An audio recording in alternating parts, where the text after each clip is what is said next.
Now let's jump to monetization, right? Because you have all these followers, subscribers and viewers.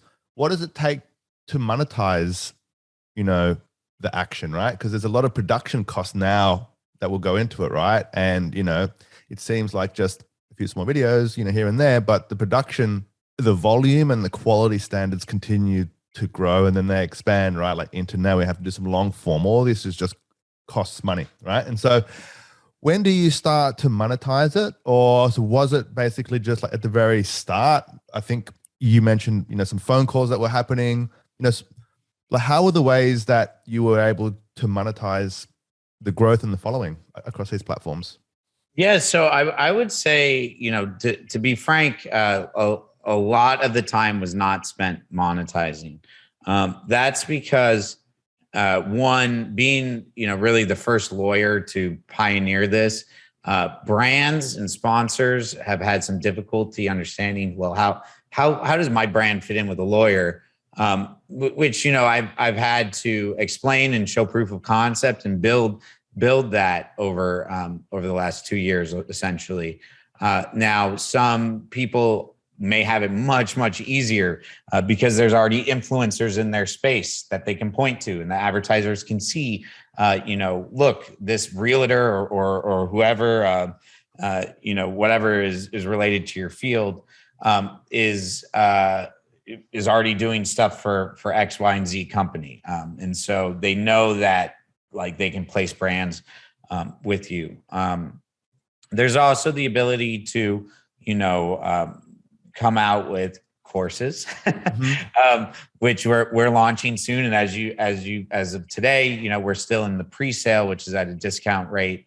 But again, this course I've had, ready to go in my mind for quite some time. It's just now that we're finally getting to the time where we're in the editing production right now. So it should be out pretty soon. But it just takes a long time with these things because you're also focused on trying to make the content and keep the people happy. So there's different parts there, but also I would say that the main thing that was kind of bringing in income while we were working on these things and trying to develop these things was the leads from these videos. I was getting hundreds of phone calls. I mean, I think I had like over 600 phone calls in a month and thousands of text messages, of cases. Now, not all of those are real cases. Not all of them were cases we took, but that's something you can't neglect when you're building this. Sure, there's ways to try to monetize your brand or what you're forming as a social media content creator. But if you're in that dual position of giving out educational value because it relates to your actual job that you're working while you're trying to make this content, trust me, your job's going to grow.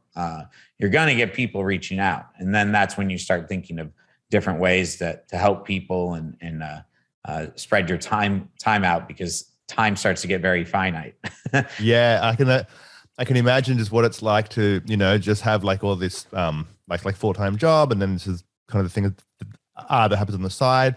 It blows up, and that becomes the full-time job to create content. And then all of a sudden you get 600 calls in so basically like in like a 30-day period, and now you have to create a process for how do you even qualify them, and then okay, so who do you call, and how do you actually have a conversation with 600 people? Is that 5 minutes each? What does that become? 3,000 hours, 3,000 minutes, sorry, which is like 50 hours, but then that has to fit in. And then there's probably the work at the end of that too, right? So that's just even before you actually have invoiced yet, right? So it's like trying to balance that is part of the journey. But I think what's interesting is that you have this opportunity and you're breaking through for like an industry that traditionally hasn't been seen as a place for TikTok or as a place for YouTube, right? And I think, what's interesting just for this conversation and for the listeners is that I think a lot of people probably think that they are in a boring industry who are considering it, right? I think the people that are already on TikTok trying to do TikTok,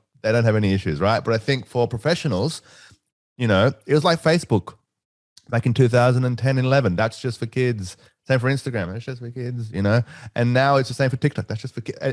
And it's just, it repeats. It starts with the younger people. but then it starts to have like a groundswell, and it becomes a bigger thing. And I think now you've created something from a legal perspective that is extremely impressive.